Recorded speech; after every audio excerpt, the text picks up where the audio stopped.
Welcome to day 8 of 30 days of what me and my dog eat after 5 years on a carnivore diet. And at the end of each video, I go over the nutritional breakdown and the cost for each day. As this series continues, I'm going to take what we've learned from the first couple weeks and we're going to apply it to see if we can create a more rounded and balanced meal plan using only carnivore foods. So if you're new to this channel, my name's Jacob and Apex is all about humans, dogs, and the foods that bonded us. So before we dive into today, be sure to like, subscribe, and turn on notifications so you don't miss any of the future videos in this series. Alright, so starting off a brand new week, I did weigh myself today, 169. That's after 7 days of being in a calorie surplus of almost 1,000 calories every single day. When I first started last week, I weighed 170, and then I went down to 168. Now I'm back up to 169. So my weight has been, I guess you could say, pretty consistent. I started to hydrate. I got 32 ounces of well water from an underground aquifer. It's an upper day for me, so I'm going to focus on a bunch of compound movements from my upper body. And then as soon as me and my dog's done working out, I'm going to go upstairs and have my first meal of the day.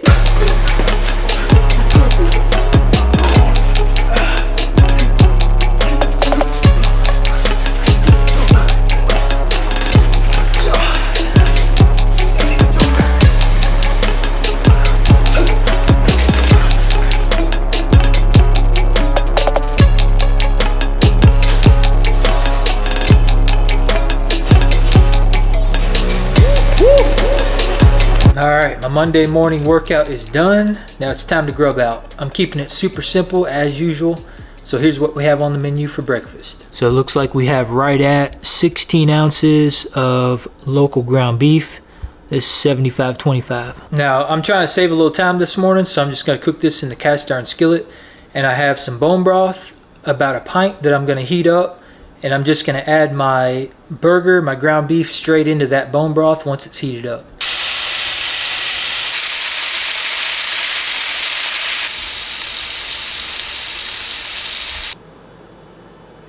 Alright, meal 1, day 8, about to be in the books. So here's what I got. Alright, I have my bone broth slash ground beef stew, I guess you would call it. I did strain some of the fat off, so I'll make sure to account for that when I log it. I've got 2.5 tablespoons of butter and pink Himalayan salt. So as far as cost goes, I got this ground beef for $2.99 a pound from my local butcher shop. So I have 16 ounces, $2.99. Plus the butter, which is Irish butter. I got that for $3.25 for a block. So 2.5 ounces of that is right at 41 cents. So the total cost for this entire meal, roughly a pound of food, is going to be $3.40. So pretty cheap for a carnivore breakfast. So something that's very interesting, if you watch yesterday's video where I did OMAD, and I basically only ate breakfast. It's been almost 24 hours since I've eaten, and I am not really hungry. I could eat, but I could definitely go a lot longer without eating. And I think that's very telling, because even though there's some areas that could use some improvement as far as nutrition goes, and based off what we've seen from the past week of tracking my food, the food is still very satiating. And I think that says a lot about the nutrition I am getting and how complete that nutrition is. It's dinner time for Shawnee. Let's see what's on the menu. Alright, so first up we have some chicken leg quarter with a large chicken back for some raw meaty bones. This is 14 ounces. I get this from a local butcher shop for $1.79. So the total cost for these 14 ounces is $1.57. Next up is a turkey neck, which I get from my local butcher shop for $2.09 a pound. 6 ounces of this is 78 cents. I've got some local ground beef, 80/20. I get for $2.99 a pound. 3 ounces is 57 cents. I've got 2 ounces of chicken gizzards here, which I get for $1.25 a pound. 2 ounces is 16 cents. And right here in the front, I have a very small amount of deer liver, which is 100% free because I sourced that myself. And then last but not least, I have 2 chicken feet, which is 3 ounces. I get those chicken feet for $2.24 a pound, and 3 ounces is 42 cents. I've got some nice bone broth here, which is 100% free. I made that last night. I'm going to heat that up and I'm going to dump that right over top of her food. So the total cost for her meal, that's 28 ounces of food, is $3.50, which boils down to $2 a pound. And like I say in all my videos, that's extremely cheap. It's extremely affordable, especially when you consider the nutrient quality and the nutrient content versus that of kibble. Alright, with the queen fed, it's my turn. So I'm feeling like I need to replenish my nutrient stores. And again, I'm just going with my intuition. This is kind of what I guess my mind is drawing me towards. So I'm going to do some organs tonight. I'm going to do pretty high fat, and I'm going to do quite a bit of lean venison. So here's what we have on the menu. So I've got right at 3 ounces of deer kidney. I've got right at 3 ounces of deer liver. I have 5 ounces of a mixture of beef fat trimmings and beef fat from this morning's ground beef. I have 2 ounces of bone marrow and right at 16 ounces of venison.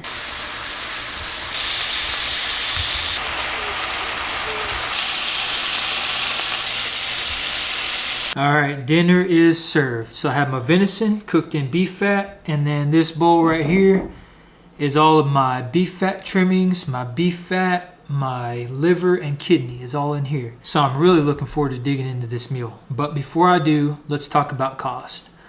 All right, so for breakfast this morning, breakfast cost me $3.40. My dog's food was $3.50.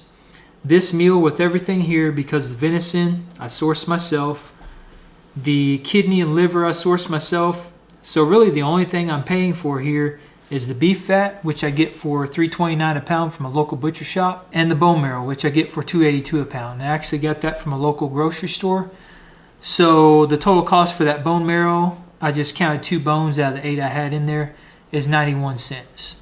So the total for this entire meal is $1.94. All right, so the daily total for all the food I've had, including my dog's food, is $8.84.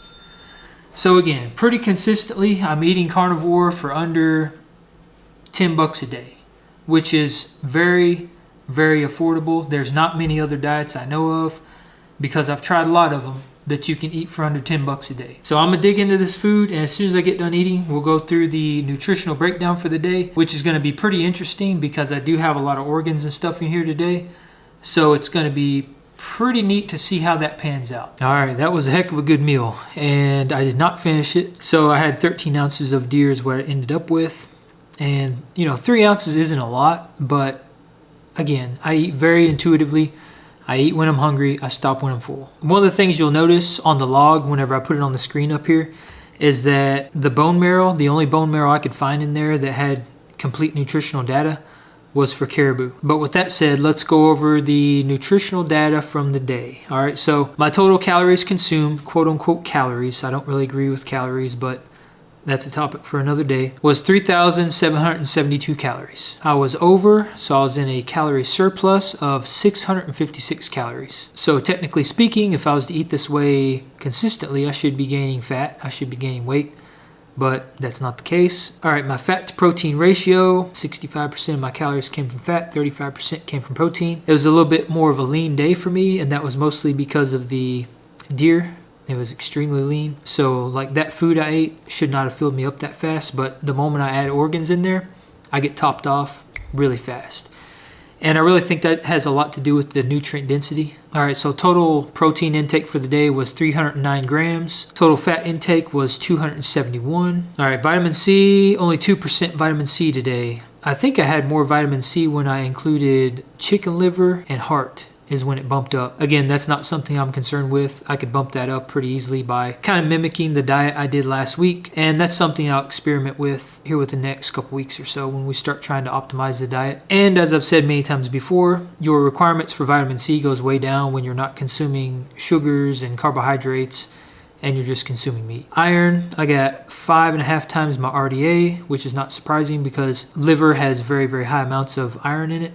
B12, again, liver has very high amounts of B12 as well. So I got 58 times my RDA for B12, so I'm definitely good on that. Calcium, 25%. That's a little higher than it has been, I think. I did have bone broth this morning. I didn't have any dairy, so including some dairy and some bone-in fish and stuff like that would definitely bump that up. Again, eggshell powder. Folate, this is one that's been chronically low, and it's only bumped up so far the times I've added organs in. It looks like specifically liver. So folate is at 86%, so we'll have to keep that in mind when we optimize. Vitamin A, I got almost 10 times my RDA, and that's from the liver for sure. And that's something to keep in mind. You know, if you're eating liver every day, and if you're eating copious amounts of it, it may not be good because getting too much of a good thing can be bad. Potassium, I'm good on that. Maxed it out. B1, okay, B1's maxed out. I think this is only like the second time it's been maxed out. The only other time I think it was maxed out was when I had pork, if I'm not mistaken. So all my B vitamins are maxed out currently. Folate is the only one that's 86%. Okay, vitamin D, 20%. Not too bad for nutritional vitamin D. Again, if I wanted to bump this up, fatty fish, seafood, eggs, stuff like that, I could bump it up pretty easily. But I'm out in the sun every day. I was out in the sun quite a bit this morning, so I'm good there. Vitamin E, that one came up a little bit. That one's been another one that's been kind of low all the time, so it's at 30%. So again, that's another one that if I wanted to bump up, seafood, fatty fish, tuna, trout, salmon, chicken, pork, things like that would probably bump that one up quite a bit. Vitamin K, 21%. That one's came up a little bit too. That's another one we'll have to experiment with. Add more cheese, liver, eggs, butter, poultry, just some mixing and matching with those things, and maybe we can get vitamin K up some more. Copper, maxed out on that. I got 15 times my RDA. Magnesium, 63%. Not bad for just nutritional sources of magnesium through animal foods. I will say that the magnesium I'm getting from my food, with it being 63%, is going to be much more bioavailable than it would be if I was getting it from plants like spinach and stuff. The stuff they tout as being very high in magnesium, because all the oxalates and the phytotoxins and stuff in the plants just binds to those minerals and you don't really absorb much of it. So that's really good actually. Manganese. All right, this one here has been one we've been fighting with because it's been chronically low, like single digits the whole time, and it's at 30%. So I'll have to pull the data from the day and see where that 30% came from, if it was the liver or the kidney. But that's going to be important moving forward, because this is one that I assumed wasn't going to come up until we added in like oysters, mussels, maybe organ meats and stuff. So it's good to see that it's bumped up that much just by adding a little bit of organs to the diet. Phosphorus, I got 3 times my RDA. Potassium we talked about. Selenium, 6 times my RDA. Sodium I'm good. Zinc, 4 times my RDA. And moving down to the fats. Now fats is going to be pretty good because it was all basically beef fat. So omega-3 is maxed out. I got 115% on that. 1.8 grams, and omega-6, 6.9 grams at 41%, my RDA. Omega-3 is very anti-inflammatory. It's very good for your brain health. It's very good for your bodily functions. Omega-6 can be pro-inflammatory. So I like to have the omega-3 higher than the omega-6, so I'm happy with that. Saturated fat, trans fat, cholesterol, I'm good on that. It's all going to be pretty high. Saturated fat's pretty high, 103 grams, 2001 milligrams of cholesterol. All this stuff, it's demonized, but it's absolutely essential for human health. I mean, if we don't get it in our diet, then our body makes it, so it's pretty good for us. All right, moving down the list, protein. So protein, just like always, I mean, this is going to be pretty consistent if I'm eating meat. I met and exceeded my RDA on every single essential protein, amino acid on the list. But overall, I mean, pretty basic day of eating. It was a very cheap day of eating. Didn't have to put a whole lot of thought in it, which is another reason why I love carnivore so much. But yeah, I feel good after that meal. It really hit the spot. I think that was a good way to kind of bring back up my nutrition after a day of fasting. If you haven't done so already, be sure to like, subscribe, join the Apex Tribe, and turn on notifications so you don't miss any of the future videos in this series. And I'll see you on day 9. All right, peace out.